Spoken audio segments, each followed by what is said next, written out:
안녕하세요. 책사랑 오스컨입니다. 신간혁명 제12권 249페이지부터입니다. 천무 249페이지부터입니다. 백스탠드의 카드 섹션은 흰 바탕 안에 작은 빨간 독수리를 그렸다. 그 독수리가 날개짓을 하더니 하얀 캔버스를 위풍당당하게 날기 시작했다. 그리고는 중앙에 정지하더니 빨간 날개를 백스탠드 가득히 펼쳤다. 그 사이 운동장에는 흰 모자와 흰 바지 차림의 우람한 청년들이 씩씩한 구호를 외치며 달려나왔다. 남자부의 체조 연기인 투혼이었다. 일본 남자의 노래, 남자 청년부가 여명의 노래 등 애창과 선율에 맞춰 가라데, 유도, 합기도 등 무도의 형태를 도입해서 펼치는 온 정신을 집중한 연기가 힘차게 전개되었다. 햇볕에 그을려 갈색이 된 출연자들의 상반신이 땀으로 빛났다. 철저히 단련된 그 체구가 청년들의 투혼을 말해주고 있었다. 연습 3개월 동안 출연자들은 모두 몰라볼 정도로 늠름해졌다. 처음에는 빈약한 체격과 비만기가 있는 멤버도 적지 않았다. 행진할 때 보조도 맞추지 못하는 멤버도 있었다. 연습은 철저하게 체력 단련부터 시작해야 했다. 달리기, 행진, 팔굽혀 펴기, 그리고 유연체조를 며칠이고 수없이 반복했다. 모두가 한창 일할 때인 청년이었다. 직장 일을 마치고 정각에 연습하러 오는 것 자체가 쉽지 않았다. 상사에게 부탁하여 저녁부터 연습에 나오고 다시 직장으로 되돌아가 심야까지 전업을 했다는 청년도 있었다. 공사 현장에서 육체 노동을 한 후에 연습하러 달려왔기에 집에 돌아가서는 녹초화되어 현관 앞에 쓰러져 잠들어버린 멤버도 있었다. 그러나 그들에게는 어떠한 일이 있어도 단연코 승리하겠다. 기필코 성공하고야 말겠다는 불타는 투혼이 용솟음쳤다. 그 일념과 끈질기고 집념어린 전진이 바로 어렵고 힘든 벽을 타파하는 힘이 되었다. 행사 전날 오후 갑작스런 소나기로 최종 리허설이 중지됐을 때에도 투혼 연기 출연자들만은 비를 무릅쓰고 리허설을 강행했다. 그들은 빗속에서 행한 리허설을 통해 시련에 맞서는 남자부의 혼을 생명에 새기고자 했던 것이다. 젊은 힘이 장렬하는 투혼 연기의 관객들은 탄성을 질렀다. 일사불란한 단결함이 동과 정이 훌륭하게 조화를 이룬 모습에서 내빈들은 새로운 시대를 건설할 청년들의 연대를 발견할 수 있었다. 도쿄에 사는 사람 대부분은 지방 출신인데 젊은 세대 역시 상경한 사람들이 다수를 차지했다.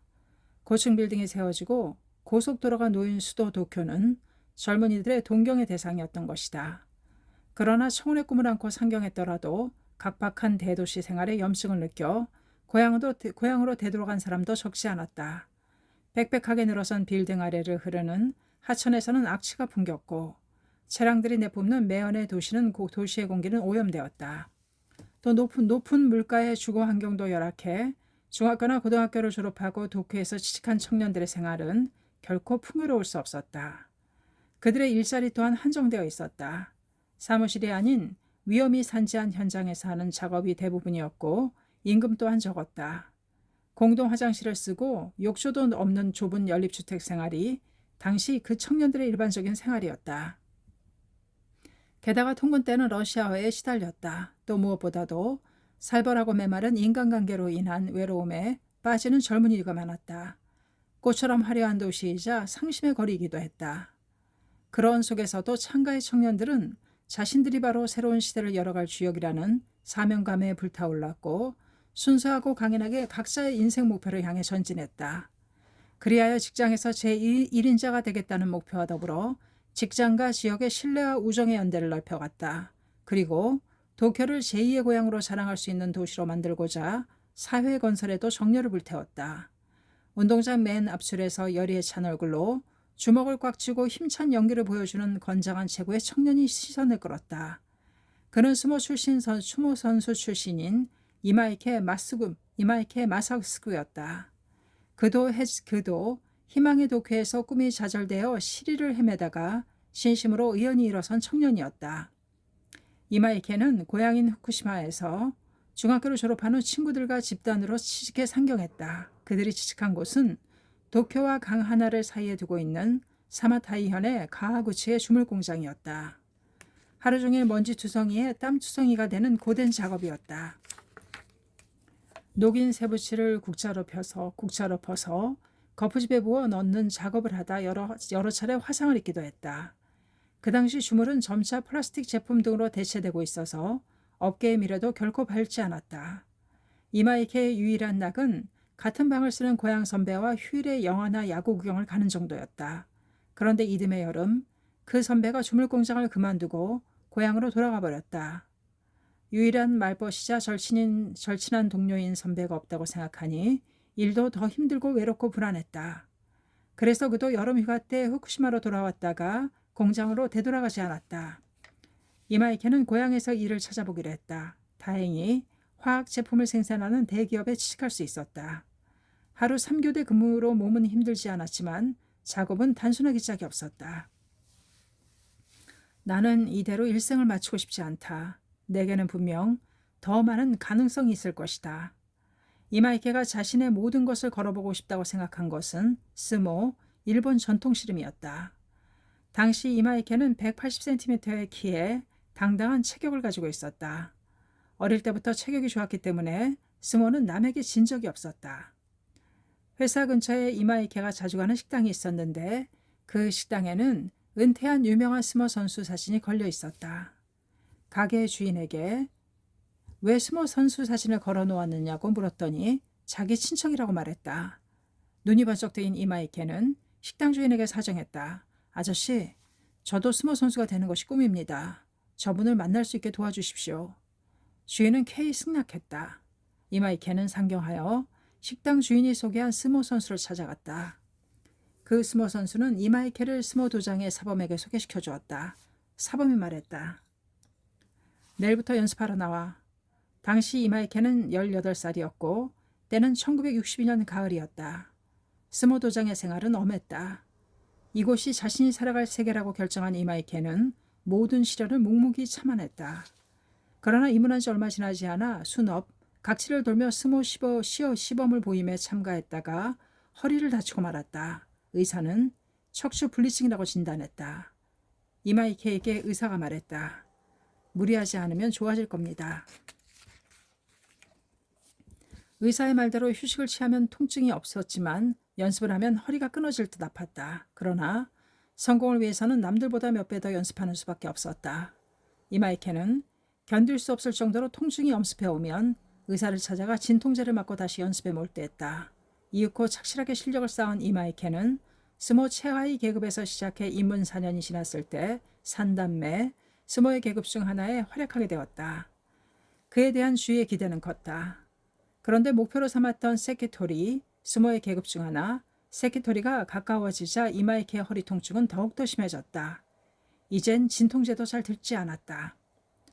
허리를 펴면 끊어질 듯 아팠으므로 길을 걸을 때는 상체를 고정하게 하고 걸어야 했다. 잠자리에 들어도 통증으로 잠들지 못하는 밤이 계속되었다. 병원을 찾아가 진찰을 받았다. 더 이상 무리하면 불구가 될 수도 있습니다. 스모 선수에겐 사형 선고나 다름없는 진단이었다. 스모를 못하게 되면 이제부터 내 인생은 어떻게 되지? 분하고 억울해서 눈물이 쏟아졌다. 그러나 허리 통증을 생각하면 은퇴 외에 다른 길은 없었다. 하는 수 없이 사범에게 사정을 말하고 이번 경기를 끝으로 스모를 그만두겠다고 말했다. 사범은 조금만 더 분발해보면 어떻겠나 하고 격려해 주었지만 이마이케의 몸은 이미 한계에 이르고 있었다. 마지막 경기에서는 통증을 참고 분투해 결국 승리를 거두었다. 사력을 다한 스모판이었다. 경기가 끝나자 이마이케는 후쿠시마에 사는 형에게 편지를 썼다. 스모를 그만두게 되었으니 사범에게 인사하러 와주었으면 한다는 내용이었다. 형이 상경에 스모 도장을 방문하자 사범도 더 이상 만류하지 않았다. 인사를 마치고 밖으로 나왔다. 이마이케는 이것으로 모든 것이 끝났다고 생각했다. 맥없이 터벅터벅 걷고 있는 그에게 형이 말했다. 마사스구, 아직 승부는 끝나지 않았다. 앞으로는 인생의 스모판에서 이기면 되지 않느냐. 그러기 위해서 너도 신심을 해라. 형은 학회원이었다. 형을 비롯하여 후쿠시마에 있는 가족들도 6년 전에 입회한 상태였다. 이마이케 마사스구가 중학교를 졸업하고 시집한 직후의 일이었다. 고향집에서 보내온 편지로 가족들의 입신 사실을 알고 있었다. 하지만 종교에는 아무런 흥미도 필요성도 느끼지 못했다. 그러나 휴가 때 고향을 찾은 이마이케는 부모님을 비롯해 온 가족이 밝고 생기에 넘친 모습에 놀랐다. 전에는 모두 고달픈 생활에 지쳐 입에서 나오는 것은 한탄과 불평과 한숨뿐이었다. 그러나 집안에 쾌활한 웃음이 넘쳤던 것이다. 부모님의 밝은 모습을 보고 이마이케는 야, 모두 밝아졌네 라고 말했다. 그러자 형이 빙그레 웃으며 말했다. 우리는 학회에 들어간 후로 이 신심이 있으면 어떤 고난도 타고 넘어 반드시 행복해질 수 있다는 확신을 갖게 되었단다. 이때부터 이마이케는 학회에 대한 강한 관심을 갖게 되었다. 스모 연습장 가까이에 리온대학교 강당이 있었는데 여기서도 자주 학회의 회합이 열렸다. 그 무렵에 장애 정리 등을 맡은 발랄한 청년의 모습에 이마이케는 매력을 느꼈다. 그런 기억들 때문에 형에게서 입회를 권유받자 이마이케는 순순히 신심을 하려는 마음이 생겼다. 그러나 그는 학회 입회하기 위해서는 틀림없이 뭔가 시험이 있을 거라고 생각했다. 그래서 선뜻 결단을 내리지 못하고 망설였다. 형이 재차 입회를 권유하자 이마이케가 말했다. 신심은 해보고 싶지만 나는 근행 요전도 읽지 못하니까 입회 시험에 붙지 못할 겁니다. 그 말에 형이 큰 소리로 웃었다. 마사 쓰고 학회에 그런 입회 시험 같은 것은 없단다. 근행도 이제부터 익히면 되는 거야. 중요한 건 한 번 신심을 한 이상에는 주위에서 아무리 반대해도 또 비웃음을 당해도 기필코 신심을 관철하고야 말겠다는 결의를 갖는 것이다. 그럼 나도 학회에 들어갈 수 있단 말이죠. 이마이케가 입회한 것은 이 문화재가 있기 1년 전이었다. 스모를 그만둔 이마이케는 아르바이트를 시작했다. 거치할 집을 마련하기 위해서였다. 그동안에는 함께 스모 선수 생활을 했던 친구의 연립주택에서 당분간 신세를 지기로 했다. 그때까지도 이마이케 마사스구는 스모 세계를 단념한 것에 대해 억제할 수 없는 좌절감에서 헤어나지 못했다. 또 인생의 지표를 잃은 허무감으로 무슨 일을 하던 무력감에 젖어버렸다. 이윽고 신주쿠 내의 조그만 연립주택을 빌렸다. 그 방에 본조님을 안치하고 지역의 학회원에게 근행을 배우며 본격적으로 학회 활동에 참가했다. 그러던 어느 날 학회 선배에게 그동안 요통으로 시달려왔는데 건강을 되찾을 수 있을지 걱정된다고 털어놓았다. 그러자 그 선배는 확신에 찬 어조로 말했다. 너무 걱정 말아요. 어떠한 근해도 모두 신심으로 극복해 최고의 인생을 살아갈 수 있습니다. 이마이케는 반신반의했지만 신심에 힘쓰게 되면서 얼마 안 되어 그토록 심하던 요통이 없어진 것을 알았다. 처음에는 심한 운동을 하지 않아서 그런 것이라고 생각했다. 그러나 휴양을 해도 요통으로 끊임없이 고통을 겪은 사람이 많다는 사실을 생각하니 이것이 공덕이었음을 느끼게 되었다. 이리하여 이마이케는 불법을 더욱 확신하게 되었다. 이 신심으로 새로운 인생을 개척할 수 있을지도 모른다. 좌절감에 휩싸인 이마이케의 가슴에 한 줄기 빛이 스며드는 순간이었다. 그런 얼마 뒤 이마이케는 남자부의 선배에게 도쿄 문화제가 열린다는 말을 들었다. 사실은 10월에 열리는 도쿄 문화제에서 최저 출연자를 모집하고 있습니다. 이 문화제는 평화를 창조하고 민중의 행복을 실현하는 학회의 진실한 모습을 전하는 행사입니다. 광선유포의 역사의 길이 남을 불멸의 제전이 될 것입니다. 이마이케 씨도 그 기수가 되어 청춘 시절 황금의 역사를 만들지 않겠습니까? 좋습니다. 저도 출연하게 해주십시오. 이마이케는 이 문화제의 모든 것을 걸어보자고 생각했다. 7월 중순부터 연습이 시작되었다. 모여든 멤버들은 모두 의기양양했다. 누가 시키지 않아도 스스로 연습하는 그들의 모습에서 불타는 듯한 정열을 느낄 수 있었다. 특히 이마이케가 감동한 것은 출연자 정원이 당초 인원수보다 줄어든 까닭에 보결 상태로 남겨진 멤버들의 모습이었다. 그들은 보결대라 불렸는데 출연 멤버와 마찬가지로 매일 연습하러 달려오고 창제회에도 꼬박꼬박 참석했다. 보결대가 문화제에 출연할 수 있는 가능성은 희박했다. 그러나 어느 누구도 불평불만을 하지 않았다. 오히려 적극적으로 출연 멤버들의 소지품을 보관해주고 때로는 연습하는 사람들이 다치지 않도록 묵묵히 연습 장소를 청소해 주었다. 자신들이 화려한 무대에 설 확률은 거의 없는데도 어째서 저토록 진지한 자세로 임할 수 있을까? 이마이케 마사스구는 그 점이 불가사의했다. 그래서 보결대 멤버에게 솔직히 자신의 생각을 물어보니 이렇게 대답했다. 물론 저 역시 행사에 출연하고 싶지요. 하지만 우리의 목적은 문화제를 대성공시켜 광선유포의 새로운 흐름을 여는 데 있습니다. 그것을 위해서라면 무슨 일이든 하겠다는 생각으로 문화제에 참가했습니다. 행사장 청소나 장애 정리를 담당하는 참가자들도 모두 우리와 같은 심정이라고 생각합니다. 이마이케는 자신을 초월해 문화제의 대성공을 위해 더 나아가 광선유포라는 대목적을 위해 마음을 합쳐 전진하려는 그들의 삶의 자세에 깊이 감동했다. 보결대 모두가 자신의 사명을 찾아내고 그 임무에 긍지와 기쁨을 느끼고 있다. 그에 비해 나는 나만의 작은 세계에 파묻혀 항상 나 혼자만의 일을 생각해왔다. 그래서 허리통증으로 스모를 할 수 없게 되었을 때도 모든 것을 잃었다고 생각했다. 내가 아닌 모두를 위해 솔선수범하는 보결대를 보면서 이마이케는 많은 것을 생각하였다. 체조 연습은 이마이케에게 감동의 연속이었다. 연기 순서를 좀처럼 외우지 못해서 모두가 돌아간 뒤에 분한 눈물을 삼키며 혼자 땀을 흠뻑 흘리며 연습하는 멤버도 있었다. 그 모습에서 그는 도전의 기상을 배웠다. 이마이케도 몸이 너무 큰 탓에 동작이 느려서 담당 선배 간부에게 지적을 받았다. 그러나 모든 이들의 모습이 그에게 용기를 주었다. 또 선배를 비롯해 동료들의 따뜻한 격려가 마음에 커다란 지주가 되었다. 지지 말고 힘내자. 힘을 합쳐 기필코 성공시키자. 이마이케는 그 속에서 한없는 인간의 따스함을 느꼈다. 나는 혼자가 아니다. 동지들이 있다. 투혼 연기는 모두의 단결된 연습을 통해 날이 갈수록 착실하게 숙달되어 완성되게 이르렀다. 멤버들은 점차로 무엇이든 하면 된다는 마음을 갖게 되었다. 이마이케도 자신의 생명이 크게 변해가고 있음을 나날이 실감했다.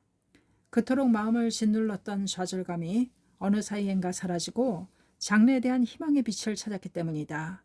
투혼 연기의 출연자들은 문화제 때까지 전원이 서로 홍교의 결실을 이루자고 다짐했다. 자신이 직접 홍교의 선두에 나서지 않은 채 광선유포를 향한 투혼을 표현하는 건 불가능하다고 생각했기 때문이다. 이마이케도 과감하게 불법 대화에 힘썼다. 그토록 자신을 괴롭혔던 요통이 말끔히 나온 초신의 공덕을 들려주고 문화제 연습을 통해 실감한 학회의 훌륭함을 마음껏 호소했다. 불법은 희망이야. 진심으로 반드시 새로운 인생을 개척할 수 있다고 나는 확신한다. 그것은 그의 솔직한 마음이며 또한 결이기도 했다. 벗을 생각하는 진심 어린 외침은 강했다. 이마이케의 이야기를 듣고 전에 함께 스모를 했던 친구들과 아르바이트하면서 알게 된 친구 등 3명이 잇따라 입회했다. 문화제를 맞이할 무렵 이마이케는 생애 학회와 함께 끝까지 살아가겠노라고 결의를 굳히게 되었다. 사람들의 행복과 사회의 번영을 지향하는 광선유포라는 숭고한 목적이 이마이케는 인생의 의의와 사명을 발견했던 것이다. 나는 지지 않겠다. 광선유포의 사명에 살아 인생의 대천하장사로서 삶을 장식하고야 말겠다. 문화제는 이마이케에게 새롭게 태어난 소생의 무대였다. 운동장에는 투혼 연기의 남자부 출연자들이 주먹을 불끈 쥐고 마군을 타파하기라도 하듯이 힘차게 하늘을 찔렀다. 투혼의 장렬을 연상케 하는 야파는 기합 소리가 맑은 가을 하늘에 메아리쳤다. 연기를 하는 이마이케의 눈에 기분석에 앉아있는 야마모토 신이치의 모습이 보였다. 선생님, 이것이 저의 영광스러운 스모판입니다. 그는 마음속으로 이렇게 외쳤다. 백스탠드의 카드 섹션은 날개를 펼친 빨간 독수리에서 가스시카 호쿠사이 화가의 명화인 후지산으로 바뀌었다. 이어서 부인부 4,200명으로 이루어진 미녀춤 니온노우 시오가 시작되었다. 부인부 출연자들은 소란 무시, 아이즈 반다이산, 다케다 부시 등 전국 각지의 대표적인 미녀춤을 잇따라 공연했다. 장례를 흐르는 곡은 경쾌한 템포로 편곡되고 의상도 청색과 백색, 적색과 백색으로 구분지어 물들인 것 등 색채 또한 대담하고 화려했다. 그 밝은 의상이 생기 넘치는 부인부의 모습을 한층 돋보이게 했다. 부인부 출연자들의 얼굴은 태양과 같이 빛났다. 그것은 신앙에서 바라는 환희이며 희망이며 약동하는 생명의 광채였다. 출연자 중에는 전에 천식과 신경통 등 많은 병을 앓고 있어서 종합병원이라고 불리던 멤버도 있었다. 또 빈곤과 가정불화로 괴로워하며 수차례나 자살을 생각했던 멤버도 있었다. 그러나 그들 모두는 고뇌의 밑바닥에서 신심으로 일어섰고 자신의 숙명에 가면히 도전하고 투쟁했다. 그리고 자신의 나약함을 극복하고 가정을 혁명하며 인생의 개가를 올렸다. 머리띠를 한 늠름한 모습으로 손에 창을 쥐고 다케다 부시 노래에 맞추어 춤추는 구보카와 다카코도 힘을 합치는 숙명의 열풍 속에서 일어선 사람이었다. 다카코는 5단 쪽의 주머니를 깨매달아서 그 속에 사진 한 장을 몰래 지니고 있었다. 죽은 남편의 사진이었다. 남편은 건축 하청업을 했었다. 솜씨 좋은 목수였던 남편은 도편수, 우두머리 목수로서 존경받는 사람이었다. 다카코가 품 안에 지닌 사진은 지붕 위에서 새망치를 들고 밝은 얼굴로 일하는 남편을 찍은 것이었다. 그들 부부는 학회의 반장 반담으로서 존귀한 광포의 황금 추억을 새겨왔다. 그들은 후쿠시마나 나가노 등의 지방에도 직접 찾아가 때로는 분통한 눈물을 흘리면서도 한 세대 한 세대씩 홍교의 열매를 맺어갔다. 다카코에게 남편은 서로 손을 잡고 광선유포의 사명을 위해 살며 함께 투쟁한 동지이기도 했다. 그러나 그의 2월 남편은 교통사고 후유증으로 세상을 떠났다. 하염없이 눈 내리는 날에 편안하게 숨을 거두었다. 조용히 잠든 모습이었다. 남편은 슬하에 18살의 아들을 맞이로 4자녀를 남기고 떠났다. 남편의 죽음은 구보카와 다카코에게 마음의 지주를 잃은 것이나 다름없었다. 그러나 스스로에게 타일렀다. 내가 이렇게 슬퍼하고만 있으면 그이도 분명 슬퍼할 거다. 신심을 하더라도 인생에는 당연히 수많은 시련과 슬픔이 있다. 신심은 이것들에게 지지 않기 위해서 하는 것이다. 나는 이제부터 남편 목까지 광선유포를 위해 꿋꿋이 달리겠다. 그리고 우리 내 아이들을 훌륭하게 키우고 반드시 행복해질 거야. 다카코는 이렇게 결의하고 슬픔의 구렁에서 결연히 일어섰다. 슬픔과 고통을 물리치는 생명력이 바로 신앙이다. 다행히도 남편이 남겨준 집에 월세를 놓아 5모자는 그럭저럭 생계를 꾸릴 수 있었다. 도쿄문화재의 부인부가 민요춤을 공연한다는 말을 듣고 다카코는 그 즉시 출연을 신청했다. 이 문화재를 자신의 새로운 인생을 출발하는 계기로 삼겠다고 생각했던 것이다. 문화재에는 둘째 아들도 카드 섹션 멤버로 출연했다.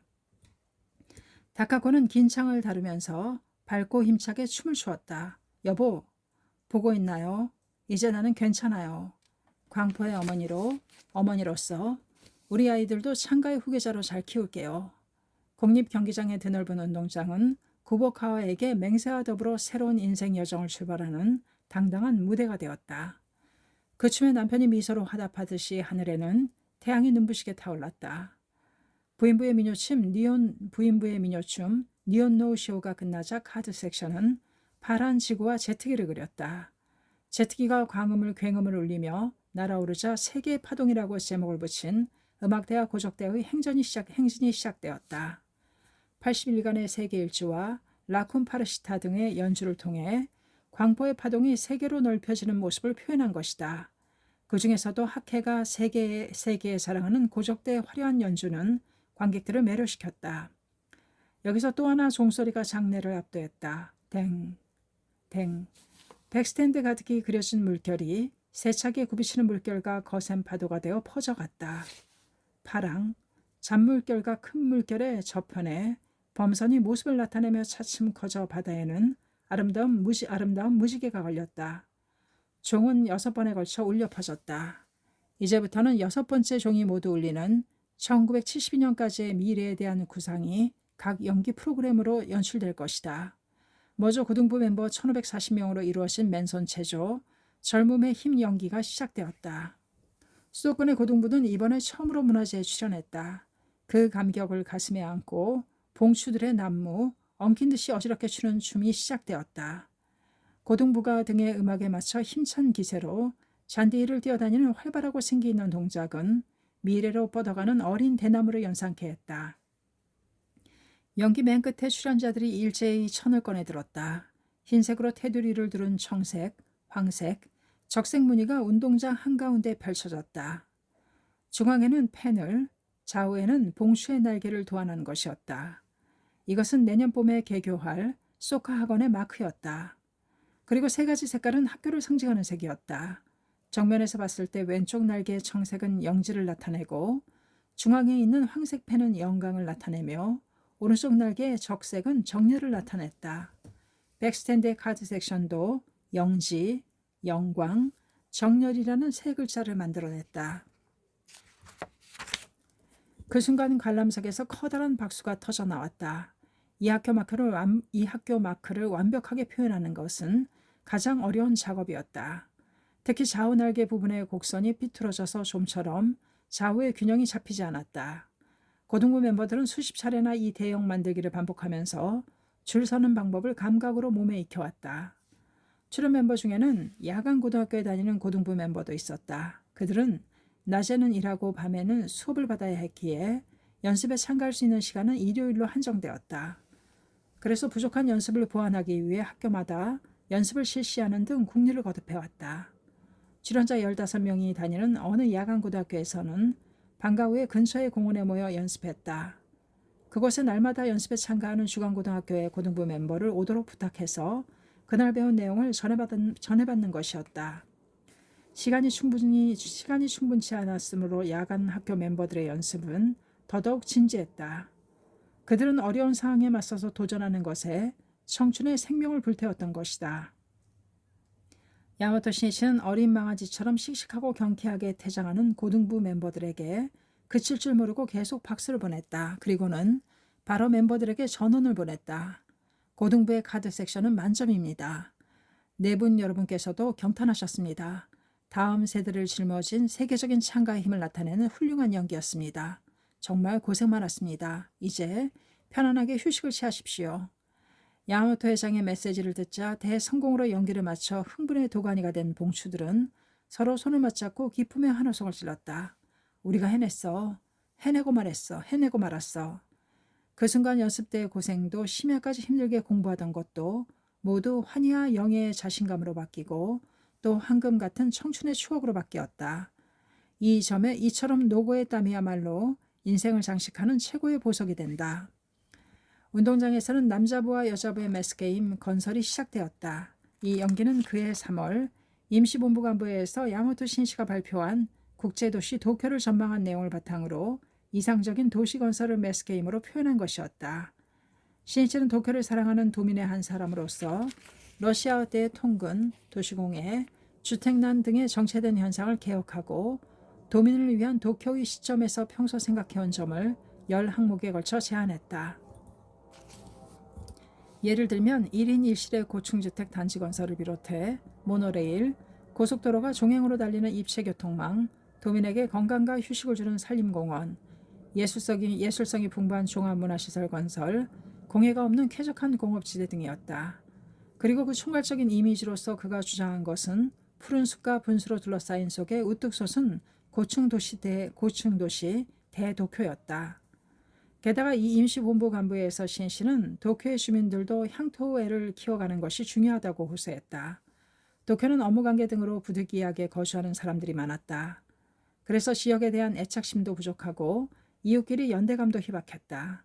아니 이웃집에 사는 사람의 얼굴이나 이름조차도 모르는 경우가 허다했다. 도쿄를 사람들이 진심으로 자랑스럽게 여길 수 있는 이상적인 도시로 만들어가기 위해서는 무엇이 중요할까? 주택건설과 도시공원 대책 등 정치면에서의 대응도 불가결한 것은 물론이고 무엇보다도 필요한 것은 주민들의 향토애라고 해야 할 것이다. 대성인의 중생의 마음이 더러워지면 토도 더러워지고 마음이 깨끗하면 토도 청정하다. 어서 384족이라는 말씀처럼 그 지역이 어떻게 되느냐의 열쇠는 오로지 인간 자신에게 달려있는 것이다. 정치를 움직이는 것은 인간이다. 서로 마음과 마음을 맺고 우정과 연대를 확대하는 것도 인간이다. 사람들이 향토애를 갖지 않은 채 삭막한 마음으로 자기 멋대로 행동하면 동지, 동도, 지역도 황폐해진다.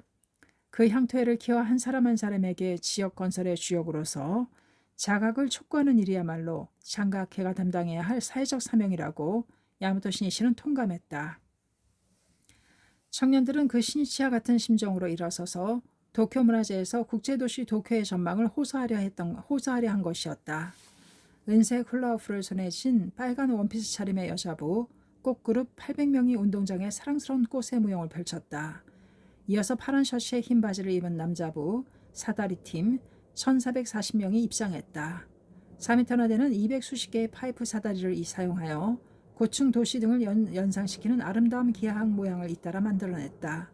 때로는 사다리 2개를 연결해 그 위에서 연기하는 장면도 있었다. 고도의 기술이 요구되는 연기였다. 자칫 잘못하면 큰 부상으로 이어질 수도 있는 위험한 장면이 많았다. 이 연기를 성공시키기 위해서는 사다리를 신속하게 오르내리는 것은 불가결했다. 이를 위해서는 멤버들은 다리의 힘과 손으로 쥐는 힘, 악력을 단련하는 것부터 시작해야 했다. 연습에서는 다리심을 기르기 위한 토끼등과 주먹을 쥐고 펴는 악력 증강 운동이 수없이 반복되었다. 집에 가서도 모든 수련자들이 신경을 써서 공지는 연습 등을 했고 목욕탕에서도 수건을 꽉 쥐는 훈련을 하는 등 노력을 거듭했다. 그 단련의 성과는 사다리 팀의 연기로 유감없이 발휘되었다. 하늘 높이 우뚝 솟은 사다리 탑을 보고 관객들은 크나큰 환성을 질렀다. 계속해서 녹색 원피스에 황록색의 방울술을 든 여자부 숲팀 1500명의 댄스가 시작되었다. 이 연기는 실로 바람에 산들거리는 숲을 연상시켜 주었다.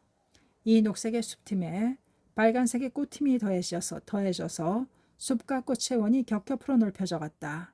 그리하여 마지막으로 그 중앙에 사다리팀이 커다란 분수를 만들었다. 흰색과 파란색의 유니폼 차림으로 분수대 모양을 한 사다리의 꼭대기에서 물구나무를 서거나 몸을 상하로 움직이는 멤버들의 모습은 물을 뿜어내는 분수를 연상시켰다. 참으로 녹음이 우거지고 꽃들이 미소 짓는 숲에 분수가 있는 평화로운 도시가 나타난 것이다.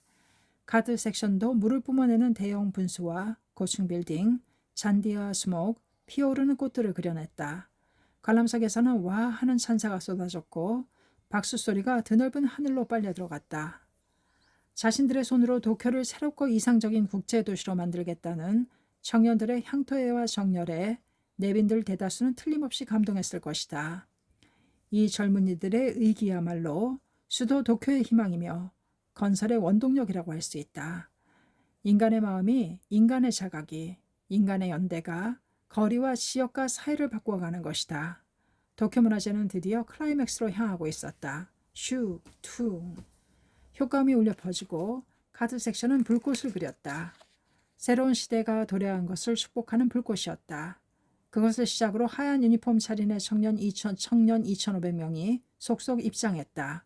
남자부의 매스게임 신시대였다. 새로운 세계를 만드는 것은 청년들의 열과 힘이다. 그들은 이 연기로 생명의 존엄과 자유와 평등이라는 민중 승리의 새로운 시대를 열어갈 맹세를 표현하고자 했다. 음악에 맞춰 5단으로 쌓아 올려진 인간 피라미드와 3층 원탑이 일순간에 무너졌다. 그리고는 인간 풍차가 쭉 늘어서서 일제히 회전하는가 싶더니 인간 로켓이 공중을 높이 어지럽게 날며 또 인간 다리를 만들어냈다. 신시대는 숨 돌릴 겨를도 없을 만큼 관객들의 의표를 찌르는 연기를 계속 보여주었다. 그 연기 하나하나에 환성이 터지고 탄성이 쏟아졌다. 이왕 하는 거라면 세계 제일을 목표로 하자. 이것이 매스게임 멤버들의 슬로건이었다. 당시 세계 최고의 매스게임은 체코슬라바키아의 스파르타키아드로 알려져 있었다. 그러나 그것은 국가가 주최하여 실시한 매스게임이었다. 모두 민중의 힘으로 실시되는 하케 문화제에서 스파르타카이드 이상의 연기를 보여준다면 민중의 무한한 가능성을 세계에 보여주는 것이 된다. 결단코 그 이상의 것을 해내자. 청년들은 이렇게 스스로에게 다짐했다. 그들은 스파르타키아드의 영화를 보며 연구를 거듭했다. 그리하여 연기 하나하나에 최고의 것을 지향했다. 신시대의 연기의 앞건은 5층 원탑이었다. 이 연기의 마지막 장면은 정본당 건설을 주제로 했다. 운동장에서 매스게임 멤버들은 정본당 앞에 완성될 파렵 연화 모양의 연못과 분수를 만들고 분수의 중심에는 5층 인간 원탑을 세웠다. 당시까지 하케 문화제에서 4층 원탑을 세운 적은 많았지만 5층 원탑은 처음으로 도전하는 것이었다. 그들은 일반 사회 행사에도 성공했다는 이야기를 들어본 적이 없었다. 자문을 구했던 체육 전문가들도 기구를 이용해 5층 원탑을 세우는 것은 가능할지 모르나 사람만으로는 매우 어렵다며 고개를 내저었다. 불가능하다는 그 말에 멤버들의 투지는 더욱 불타올랐다. 그러니까 더욱 도전하자. 우리 힘으로 인간의 한계를 타파하자. 어려움에 도전해야만 비로소 새로운 시대의 문은 열린다. 멤버들은 연구에 연구를 거듭했다. 맨 아래층은 마주보는 형태로 20명이 두 겹의 원으로 떠받치고 2층에는 10명, 3층에는 6명, 4층에는 3명으로 하여 정상에는 1명이 서기로 했다. 그러나 5층 원탑은 좀처럼 세우지 못했다. 수도 없이 시도했지만 계속해서 무너졌다.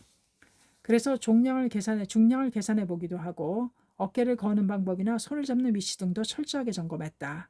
그런 후에 다시 시도했으나 역시 실패했다. 왜 안 될까?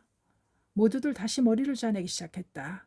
마침내 5층 원탑이 무너지는 원인을 찾아냈다. 허리 부분이 흔들리는 것이 원인이었다. 멤버들은 다시 처음으로 돌아가 하반신을 단련하기 시작했다. 어깨에 사람을 태운 채 오리걸음으로 걷는 훈련이 오리걸음으로 걷는 훈련이 거듭했다. 그런데 그런 노력에도 불구하고 5층 원탑은 서질 않았다. 역시 5층 탑은 우리에게 무리인 것 같다. 그런 생각이 멤버들의 머리에 서서히 자리 잡으려 할 때 누군가가 외쳤다. 창제다. 최후에는 창제밖에 없다. 모두들 그렇다며 고개를 끄덕였다. 연습이 끝난 뒤 진지한 창제가 시작되었다. 10월 6일, 문화제가 있기 9일 전이었다. 오늘만큼은 기필코 5층 원탑을 세우겠노라고 모두 필사적으로 도전했다. 멤버들은 물론이고 행사 관계자들까지도 참여해 진지하게 창제를 했다. 자신의 발이 아래에 있는 사람의 어깨에서 미끄러져 내릴 듯해도 계속해서 있는 힘을 다해 버텼다. 위에 있는 사람의 발이 얼굴을 때려도 결코 움츠러지 않고 계속 떠받쳤다. 이렇듯 굴하지 않는 투혼의 창제가 울리는 가운데 원탑은 한 층 한 층 올라가고 마침내 이날 처음으로 5층 원탑이 완성되었다. 다음날 연습에서도 어렵지 않게 세워졌다. 이날은 비가 내려 발이 미끄러지기 쉬운 최악의 조건이었다. 그러나 그런 악조건에서도 5층 원탑이 세워졌고 멤버들은 커다란 자신감을 갖게 되었다. 이처럼 어려운 상황을 극복한 수많은 인간은 자신감과 긍지로 빛나는 법이다. 백스탠드에는 카드 섹션으로 정본당이 그려지고 운동장에는 팔렵 연화 모양의 연못이 만들어졌다. 뒤이어 힘차고 장중한 문화재 주제곡인 신시대의 노래에 리듬을 타고 5층 원탑이 쌓여 올라갔다. 1층, 2층, 이윽고 네 번째 층이 일어섰다. 이제 마지막 다섯 번째 층만 올라가면 된다.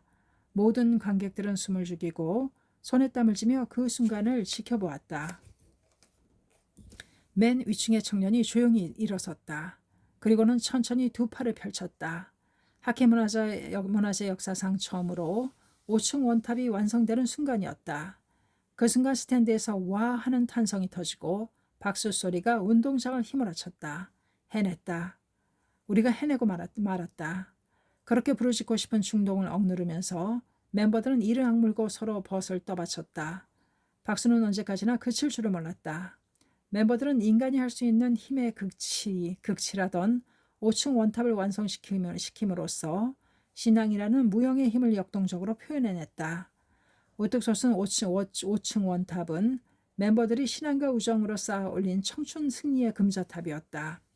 그 이후로 5층 원탑은 학회 청년부의 단결을 상징하는 것으로 많은 문화재에서 행해지게 되었다. 그러나 청년의 도전은 거기서 끝나지 않았다. 1982년 3월 오사카시 나가이리 육상 경기장에서 개최된 제1회 간사이 청년문화제에서는 무려 6층 원탑을 세우게 된다. 이것은 실로 창가학회 청년들이 삶의 환희를 표현한 세계적인 장고라고 해도 좋을 것이다. 도쿄문화제는 마침내 피날레를 향했다. 카드 섹션은 선명한 색채로 세계 각국의 풍경들을 잇따라 그려냈다. 미국의 자유의 여신상과 금문교, 인도의 타지마할, 중국의 만리장성, 프랑스의 개선문과 에펠탑, 이집트의 피라미드, 이 문화제에서는 45개국의 대사관 관계자가 참석했는데 자기 나라의 그림이 나오면 한층 더 큰 환호성을 지르며 박수를 보냈다. 그 사이에 운동장에는 철탑과 입체 교차가 가능한 다리가 운반되고 출연자들의 행진이 시작되었다. 댄스 부분의 여자부 멤버, 체조 부분의 남자부 멤버, 맨손 체조 부분의 고등부 멤버, 그리고 고속대 등이 황색, 녹색, 적색, 청색의 깃발을 휘날리며 만면에 웃음을 띤 채 가슴을 활짝 펴고 경쾌하고 씩씩하게 전진했다. 그것은 청춘의 영광을 이룩한 젊은이들의 개선 행진이었다. 백스탠드에서는 세계 평화라는 글자의 카드 섹션이 떠올랐다. 계속해서 영어로 월드 피스를 비롯해 러시아어, 스페인어, 이탈리아어, 프랑스어, 중국어, 힌디어, 아랍어 등 세계 평화를 의미하는 각국의 말들이 차례차례 떠올랐다. 오랜 전쟁이 계속되고 있는 베트남의 글자도 보였다. 그것은 창과 벗들의 평화를 향한 강하고 뜨거운 맹세를 담은 카드 섹션이었다. 행진의 대형은 팔자를 그리듯 운동장으로 나아가고 중앙의 다리에서 입체 교차를 해나갔다. 운동장 좌우에 놓여진 철탑에는 사다리 팀의 멤버가 올라가서 물결을 만들어냈다. 철탑은 왕관으로 혹은 큰 꽃봉오리처럼 보이기도 했다. 백스탠드에는 황금색 바탕에 빨간색의 세계 평화라는 붓글씨가 나타났다. 그것은 야마토 신시의 글씨였다.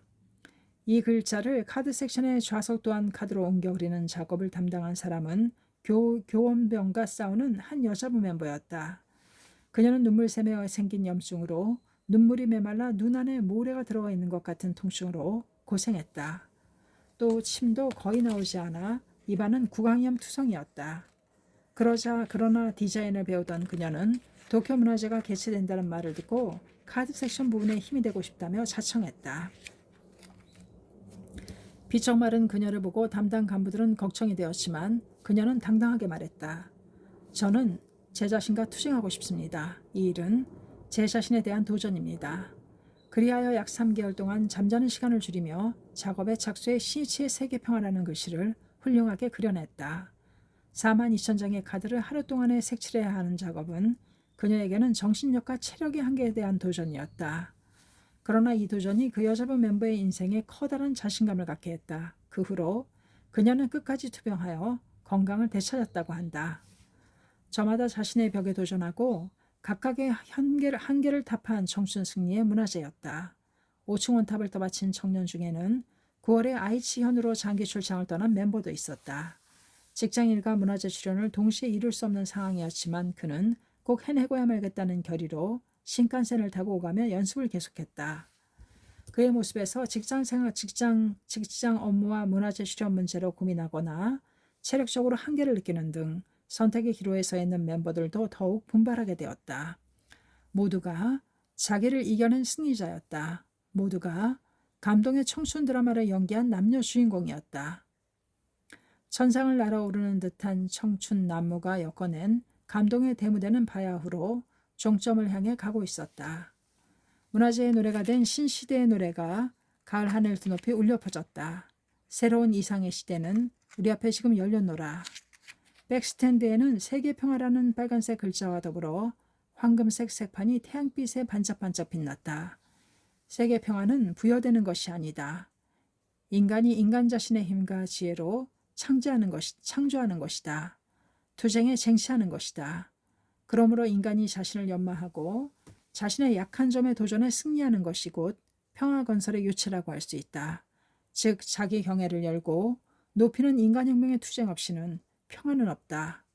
또 전쟁이 죽음의 공포가 있는 세계라면 평화는 삶의 환희가 있는 세계여야 한다. 도쿄 문화제에 출연한 출연자들에게는 삶의 환희가 넘쳤다. 인생의 광채가 있었으며 인간 창가가 있었다. 그것은 평화의 빛이었다. 오후 3시 55분 눈부시게 찬란한 인간 합복은 노도와 같은 박수와 큰 환성 속에 막을 내렸다. 이 문화제를 통해 창가계를 깊이 이해하고 공감하게 된 내빈도 많았다고 한다. 일본을 대표하는 실업가인 마스시다 고노스케는 훗날 취재 때 이렇게 말했다. 회장에 발을 내디딘 순간부터 흥분했다. 자그마고 화려한 카드 섹션과 연기가 진행됨에 따라 회장 전체가 하나의 예술작품의 도가니로 변했다. 그것은 약동하는 예술이었다. 필설로 다할 수 없는 미의 극치에 나는 감동했다. 신앙에서 자연히 솟아나는 신념에 의해 관람자들은 도취경에 빠지게 했다.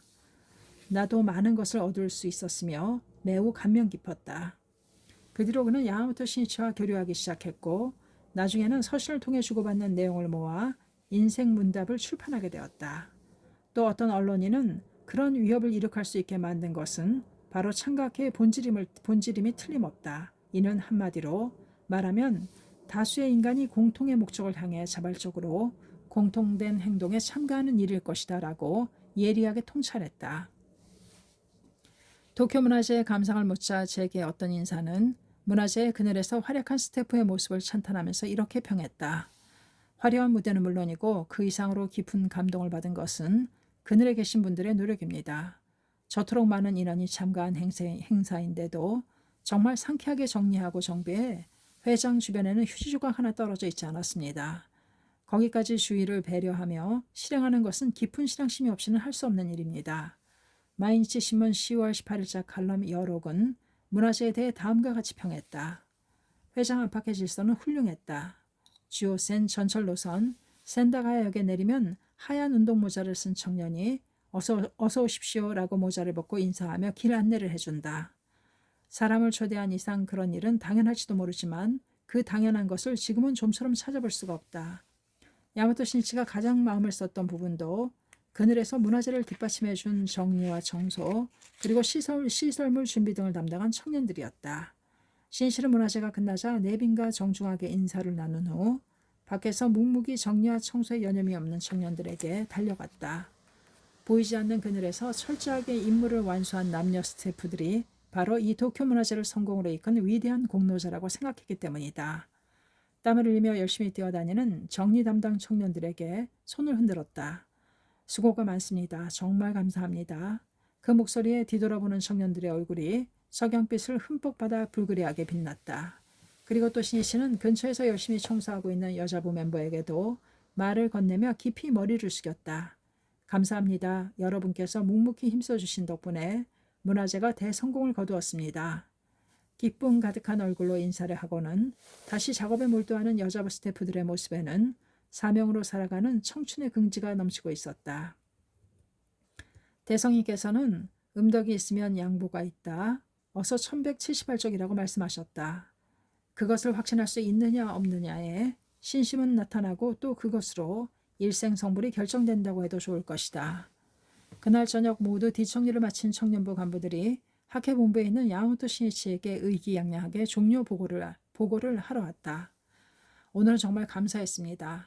신이치는 미소를 머금었다. 수고 많았습니다. 훌륭했어요. 청년들은 서로 들뜬 목소리로 자랑스럽게 말했다. 고맙습니다. 최고의 문화재가 되었습니다. 다른 어떤 단체도 이 정도의 문화재를 개최할 수 없으리라 생각합니다. 이 문화재를 본 내빈께서도 학회를 대단히 높이 평가했다고 합니다. 조금 전에도 이토록 대규모 행사인데도 완성도가 높은 문화재는 전무후무할 거라고 저희들끼리 이야기했습니다. 순회 간부들의 얘기를 듣고 있던 신이치의 표정은 점차 어두워졌다. 그러다가 갑자기 신이치가 물었다. 청년부장은 청소 담당 스태프에게 감사 인사를 드렸나요? 신이치는 청년부 간부들이 문화재의 성공에 도취되어 본인들도 미처 깨닫지 못하는 사이에 자만과 방심에 빠져 있음을 느꼈다. 신이치의 엄한 목소리가 울려 퍼졌다. 여러분은 모두 자신들이 큰일을 했다고 생각하겠지. 모두들 잠자코 신이치를 바라보았다. 여러분이 문화재 성공에 도취되어 있는 동안에 나는 열심히 작업에 힘써준 장애 담당 스태프들을 전력을 다해 격려했습니다. 그렇게 그늘에서 힘이 되어 일해준 분들이 있었기에 문화재가 성공한 것입니다. 또 도쿄 문화재는 이제 이미 과거의 것입니다. 과거의 영광에 도취되어 있으면 기다리는 건 패배뿐입니다. 이겼을 때 투구끈을 더 단단히 메고 끊임없이 앞으로 또 앞으로 나아가야 합니다. 그 마음을 잊어버리면 만신과 방심이 생기고 거기에 무너져버리게 됩니다. 청춘 연마의 무대라고도 해야 할 문화재의 마지막까지 신이치는 청년 육성에 전원을 기울였다. 청년부 순회 간부들은 신이치의 엄한 지적 속에 자신들에 대한 크고 한없는 기대가 있음을 느끼고 눈물을 글썽였다. 1967년 10월 30일 야마토 신이치는 유럽에서 온 빈객, 귀빈을 도쿄 시나노마치가 있는 소카 문화회관에서 정중히 맞이했다. 온화한 기품이 느껴지는 혈색 좋은 얼굴의 은발인 노신사였다. 노신사가 눈을 반짝이며 말했다. 나는 오늘 세계에서 가장 훌륭한 종교를 가지고 그것을 근본으로 하여 평화운동을 실천하시는 야마토 회장을 만날 수 있게 되었습니다. 진심으로 존경하는 분을 만나게 되어 대단히 기쁩니다. 그 사람은 바로 유럽 통합의 아버지로 잘 알려져 있는 리하르트 구텐호프 칼레르기 박작이었다. 그는 나흘 전인 26일 대기업 건설회사 회장이 설립한 평화연구소와 NHK, 일본 방송협회 등의 초대로 일본을 방문했다. 그의 방일 목적은 초대자인 평화연구소에서 수여하는 제1회 평화상 수여식에 참석하기 위해서였다. 이번 방문은 일본에서 태어난 직후 아버지의 나라인 오스트리아, 헝가리 제국으로 건너간 72세의 백작에겐 실로 71년 만에 귀향인 셈이었다. 백작의 아버지는 유럽의 유서 깊은 귀족 출신으로 오스트리아, 헝가리 제국의 외교관이었다. 대리공사로서 일본 주재 중에 일본인 여성 아오야마 마스코와 결혼했는데 그 결혼은 메이지 시대의 국제 로맨스로 화제가 되었다. 부부는 도쿄에서 사내아이 둘을 낳았다. 1894년에 탄생한 차남이 바로 에이지로라는 일본 이름을 가진 리하르트 구텐호프 칼레르기였다. 이윽고 임기가 끝나자 일가는 부친의 조국으로 이주하게 되었다. 그로부터 10년 뒤 아버지는 7명의 자녀를 남기고 세상을 떠났다. 비록 함께한 기간은 짧았지만 리하르트가 아버지에게 받은 영향은 헤아릴 수 없이 많았다. 아버지는 유태인 배격에 반대하고 아시아를 사랑했으며 아라비아 문화와 인도 문화에도 조예가 깊어 무려 18개 국어에 능통한 국제인이었다. 그리고 자녀들과 산책할 때에도 여러 나라의 풍속이나 역사를 들려주었다. 리하르트는 아버지에게서 세계성과 평화 정신을 배웠다.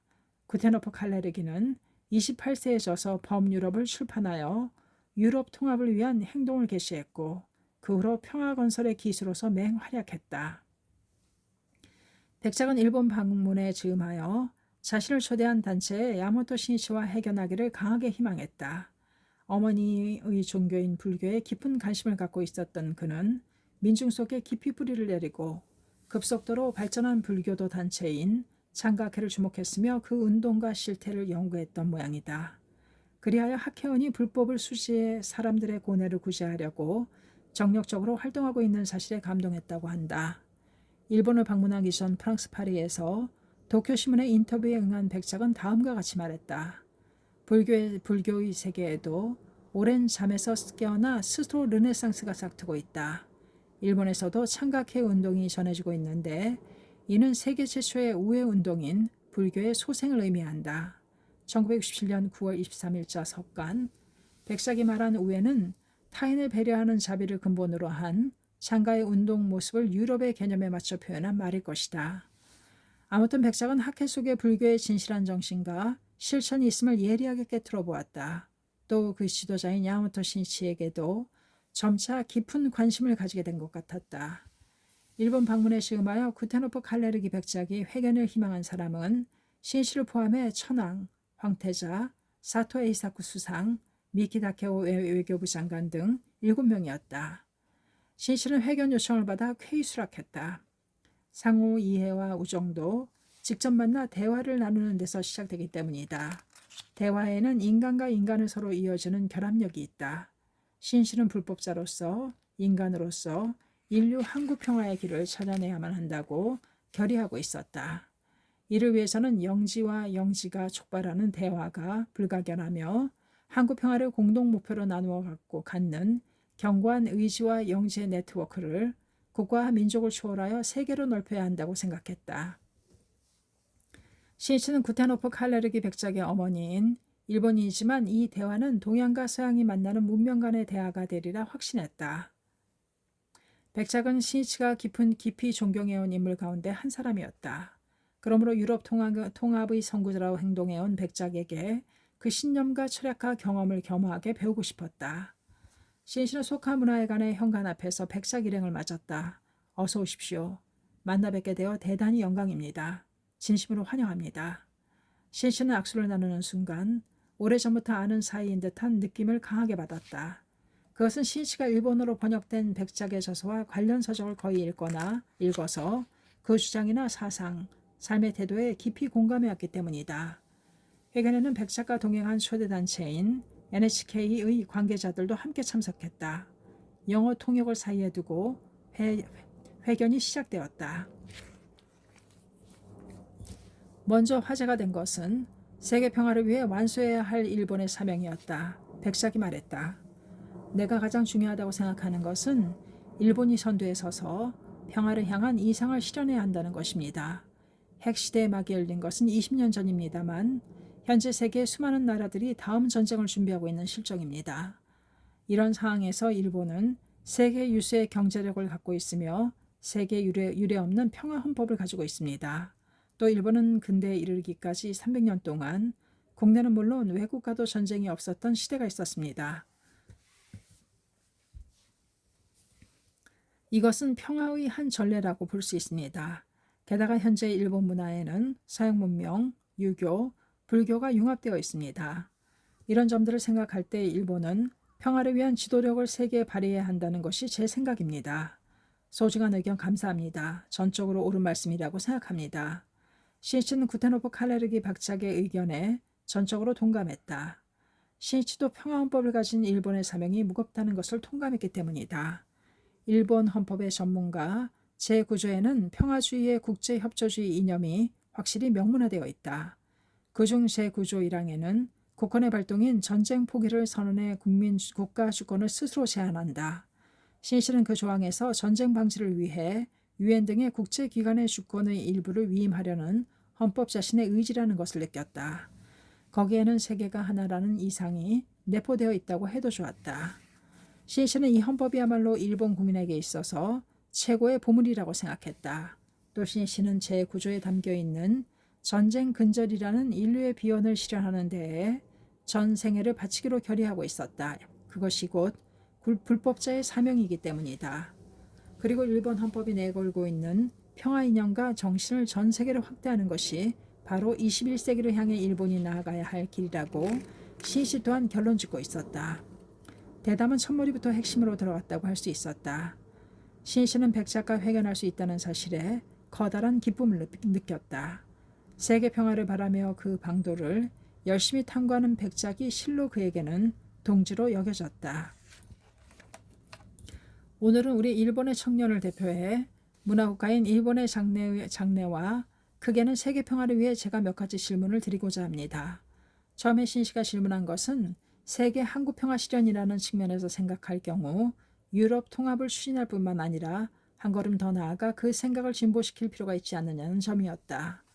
또 공산주의를 배척하기만 하는 서구의 자세로는 동서 양 진영의 긴장이 점점 더 깊어져 평화를 달성할 수 없지 않겠느냐는 그의 솔직한 의견을 전하며 소감을 요청했다. 백작은 먼저 신씨의 물음에 답변하고 곧바로 저도 질문하고 싶습니다 라며 질문하기 시작했다. 장각회 불교 부흥운동은 전 세계적인 것인가요? 아니면 일본만의 것인가요? 어느 쪽입니까? 물론 일본뿐만은 아닙니다.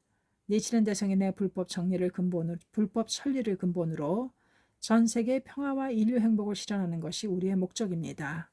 만인이 부처라는 더할 나위 없이 존귀한 생명을 갖추고 있다고 설하는 불법의 생명 존엄과 평등의 천리, 또 자비라는 사고방식은 세계 평화 구축의 필요 불가결합니다.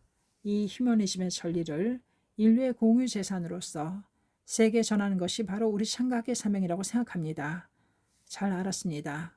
하지만 창각회는 민족주의적이라든가 국가주의적이라는 비판을 자주 듣습니다. 그건 어떻게 생각하십니까? 신씨는 미소를 머금으며 말했다. 니치렌이라고 하면 국가주의나 민족주의처럼 생각하는 사람이 많습니다. 하지만 이는 본질을 잘못 보고 있는 것입니다. 일본에서 말하는 소위 니치렌주의자들이 니치렌 대성인 불법을 잘못 이해하고 언동한 데서 그런 인상이 만들어지고 말았습니다. 니치렌 대성인께서는 가마쿠라 막부의 권력자를 조그마한 소도의 국주라고 말씀하셨습니다. 이처럼 일본이라는 국가의 틀을 초월해 널리 인간의 행복을 생각하셨던 것입니다. 그 가마쿠라 막부 시대의 대성인께서는 불법을 연부제에 광선유폭해 하라라고 말씀하셨습니다. 여기서 연부제는 전 세계를 뜻합니다. 그것은 한 국가의 얽매인 편협한 발상과는 완전히 상반된 것입니다. 학회는 그 정신대로 전 세계의 불법 휴머니즘 운동을 넓혀왔습니다. 시니치의 말을 듣고 백작은 고개를 끄덕였다. 창각회 운동이 일본이라는 한 국가의 민족주의 운동이 아니라는 사실을 확신하게 되어 대단히 기쁘게 생각합니다. 학회는 세계에 크게 공헌할 수 있을 겁니다. 백작은 잇따라 질문을 던졌다. 세계 멤버는 어느 정도 됩니까? 그들은 일본인입니까? 아니면 현지 사람입니까? 그리고 분쟁이 계속되는 베트남과 캄보디아를 비롯해 프랑스 등 각 나라의 멤버 수와 활동 사항 등에 대해 자세히 물었다. 야마토 신씨는 그 질문에 정중히 대답한 다음 불법이란 무엇인가에 대해 설명했다. 불법은 인간과 우주를 꿰뚫는 생명의 영원불변한 법칙입니다. 또한 인류의 평화와 행복을 실현하기 위한 지도 원리라고도 할 수 있습니다. 따라서 현대 과학과도 결코 모순되지 않습니다. 오히려 과학기술을 리드해 인간의 행복에 기여하는 것으로 만들기 위한 철학이 바로 불법입니다. 우리가 전개하는 운동은 그 불법에 의한 인간 자신의 변혁, 즉 인간혁명을 목표로 합니다. 인간은 사회의 담당자이며 창조의 주체자입니다. 그러므로 그 인간의 생명과 정신이라는 토양을 일구면 사회도 바뀝니다. 그렇게 도야한 인격과 생명의 대지 위에 풍요로운 평화, 문화의 꽃을 피우게 하려는 것이 장각의 운동입니다. 일체를 키워가는 인간의 정신과 생명의 눈을 돌리자는 것이 우리의 주장입니다. 백작은 몇 번이고 크게 고개를 끄덕이며 이렇게 말했다. 그것은 아주 중요한 일입니다. 나는 시대를 초월한 과학과 모순되지 않는 불교의 보편 타당성을 믿습니다. 장각회가 추진하는 일본 불교의 부흥은 세계적인 물질주의에 대해 일본이 보내는 회답이라고 생각합니다. 이는 종교 역사상 새로운 시대를 열게 될 것입니다. 그리고는 신씨를 가만히 바라보면서 감기 어린 목소리로 말을 이었다. 당신은 늘 비난받고 중상을 받으면서 일본 전체, 아니 사실은 세계 수많은 적들과 싸우고 있다는 사실을 나는 알고 있습니다. 그러나 위대한 사람은 모두 그렇습니다. 다만 당신의 경우는 그 적조차도 당신이 천재적인 지도자임을 인정할 수밖에 없다는 것입니다. 당시 일본 내에서는 물론 외국 여러 나라에서도 창가케와 야마토 신씨에 대한 비난, 중상이 계속 되풀이되고 있었다. 독일 나치에 맞서 투쟁하다 박해를 받고 명명할 수밖에 없었던 백작은 정의의 깃발을 내걸고 일어선 자의 숙명을 잘 알고 있었다. 신이치는 의연하게 말했다. 제가 세계 많은 적들과 싸우고 있다고 말씀하셨지만 본래부터 우리에게는 적이 없습니다. 이데올로기나 종교관이 다르다고 해서 적이 될 수 없기 때문입니다. 물론 폭력과 테러는 절대적으로 악이며 민중을 지배하고 예속시키는 권력에 대해서는 반드시 투쟁합니다. 그러나 인간의 행복과 구제를 목표로 하는 사상과 종교에는 본래 인간을 존중한다는 공통된 부분이 있습니다. 그것이 있는 한 반드시 서로 통하고 서로 공감할 것이 분명하므로 상호 이해도 가능하다고 생각합니다. 더욱이 불법에 서서라는 만인이 똑같이 부처의 생명을 가지고 있다는 사고방식은 인간에게 일관된 내면의 보편 세계를 열어 보이는 것이라고 할 수 있습니다. 인류가 그 점을 주목하고 인간의 공통된 부분에 눈을 돌리면 분단에서 융합의 방향으로 발상을 전환하는 회전축이 된다고 확신합니다. 또 종교가 달라서 생긴 문화적인 차이에 대해서는 그 차이를 인정해야 할 뿐만 아니라 오히려 존중해야 합니다. 백작은 두 팔을 벌려 찬동의 뜻을 표했다. 환한 미소를 머금은 백작의 얼굴에는 눈동자가 빛나고 있었다. 백작은 종교전쟁을 커다란 주제 가운데 하나로 보고 해결책을 탐구해왔다. 그리하여 지금 신이치의 이야기를 통해 해결을 위한 어떤 실마리를 얻었을지도 모른다. 회견은 더 나아가 서양 철학과 불법 사상, 그리고 유엔 본연의 자세, 베트남 문제 등으로 확대되었다. 1시간의 대화는 눈 깜짝할 사이에 끝나고 말았다. 백작은 헤어지기 아쉬운 표정으로 자리를 떠났다. 큰 성과를 거둔 해견이었지만 신이치도 아직 하고 싶은 이야기와 질문이 많이 남아있었다. 그들은 굳이 악수를 나누며 서로 쉬어야 할 것을 기약했다. 그리고 11월 18일 일본을 떠난 구텐호프 칼레르기 백작에게서 정중한 감사 편지가 도착했다. 편지에는 이렇게 쓰여 있었다. 기하와 함께했던 그 해견은 내가 일본을 방문하는 동안 가장 소중한 시간이었습니다. 기하의 위대한 업적에 칭송의 글을 보낸과 더불어 내가 진심으로 경복, 존경과 복종하거나 경복해 마지 않는 불교 르네상스로 일본이라는 한 국가뿐 아니라 아시아와 세계의 진로에 공헌하시기를 중심으로 기대하는 바입니다. 장각에 대한 백작의 기대에 신실은 세계 평화를 위한 결의를 새롭게 다졌다. 신실은 즉시 백작에게 답장을 썼다. 답장에는 3년 후에 백작을 꼭 일본으로 초대하고 싶다는 글과 함께 이렇게 끝을 맺었다.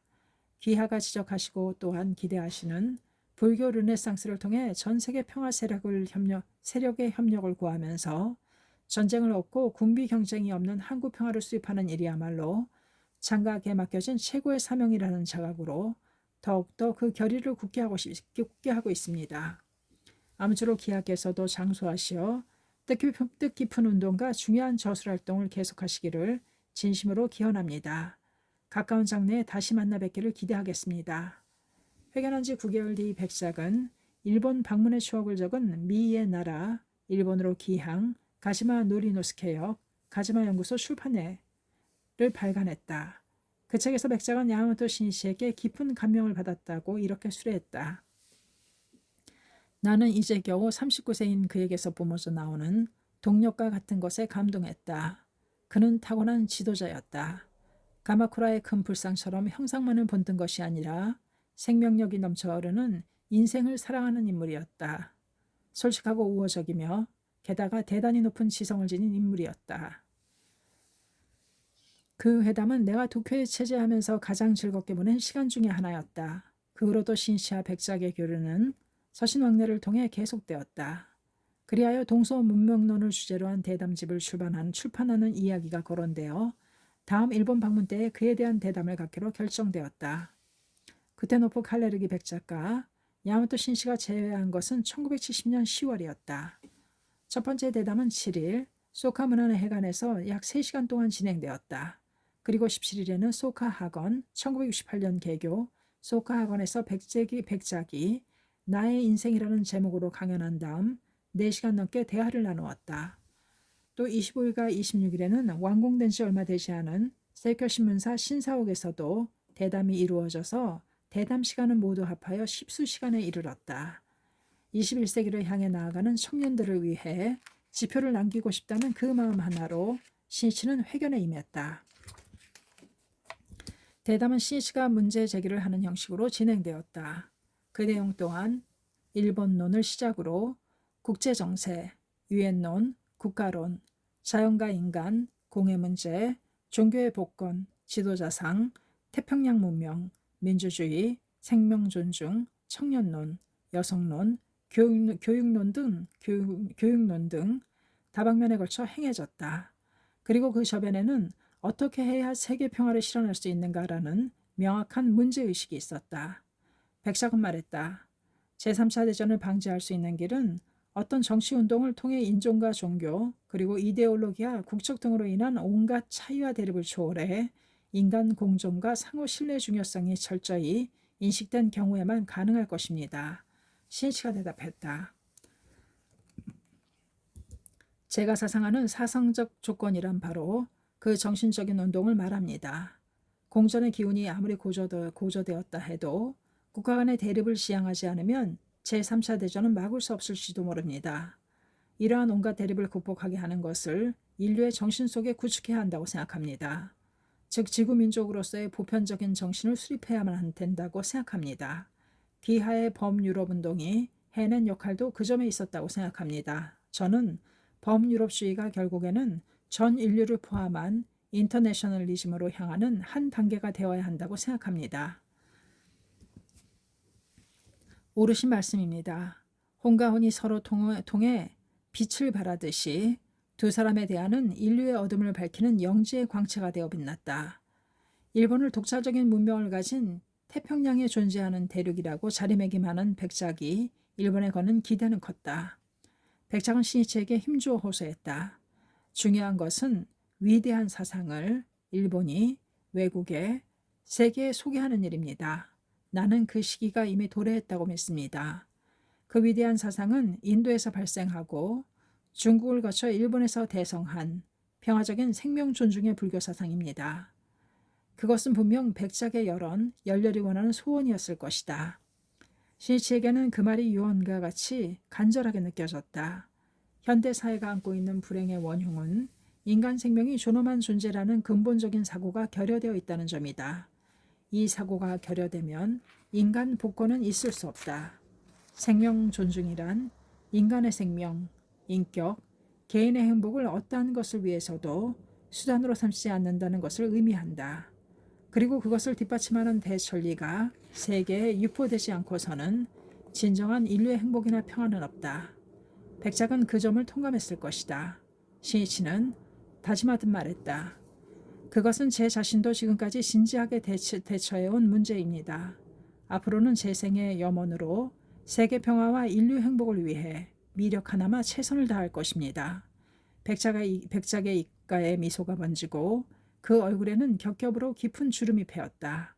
이 대담은 이듬해인 1971년 2월부터 산케이 신문에 문명 서화동이라는 제목으로 반년 동안 연재되었는데 주 2회로 53회에 걸쳐 지면을 장식했다. 더 나아가 1972년에는 대담집 문명 서화동이라는 제목으로 산케이 신문사 출판국에서 발간되었다. 이 책을 읽어본 사람들은 세계적인 지성이 장가케를 가랑 매우 동경하고 사모하고 있다는 사실에 경악했다. 또 동지들은 드디어 불법이라는 희망의 태양이 세계의 대해에 떠오르는 시대가 왔음을 피부로 느낄 수 있었다. 신인간혁명 제12권 천무 308페이지까지였습니다. 감사합니다. 책사랑 우주컨이었습니다.